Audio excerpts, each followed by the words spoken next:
আমার যেতে ইচ্ছা করছে, আমার এখন কফি পান করতে ইচ্ছা করছে, আমার ঘুমাতে ইচ্ছা করছে। ইচ্ছা করছে এই ধরনের বাক্য আমরা কিভাবে ইংরেজিতে প্রকাশ করতে পারি, চলুন দেখে নিই। এই ধরনের বাক্যে আমরা ফিল লাইক ব্যবহার করতে পারি। চলুন আমরা একটু দেখে নিই উদাহরণগুলো। আমার এখন কফি পান করতে ইচ্ছে করছে।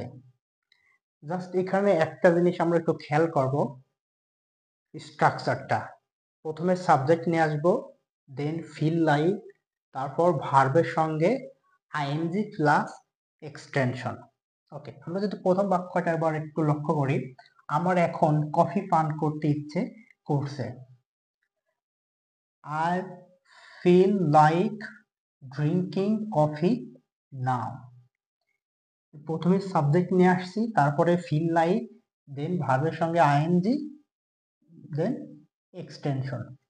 এবার আমরা যদি 2 নম্বর বাক্যটা লক্ষ্য করি, আমার ঘুমাতে ইচ্ছা করছে। এখানে সাবজেক্ট ব্যবহার করছি প্রথমে, দেন ফিল লাইক, দেন ভার্বের সঙ্গে ING. I feel like sleeping. Okay, 3 number বাক্যটা যদি এবার লক্ষ্য করি, আমার গান গাইতে ইচ্ছে করছে। I feel like singing song. I feel like singing song. তাহলে আমরা ফিল লাইকের ব্যবহারটা শিখলাম। এভাবে কিন্তু আমরা স্পোকেন ইংলিশে অনেক কিন্তু ফিল লাইক দিয়ে বাক্য তৈরি করতে পারি।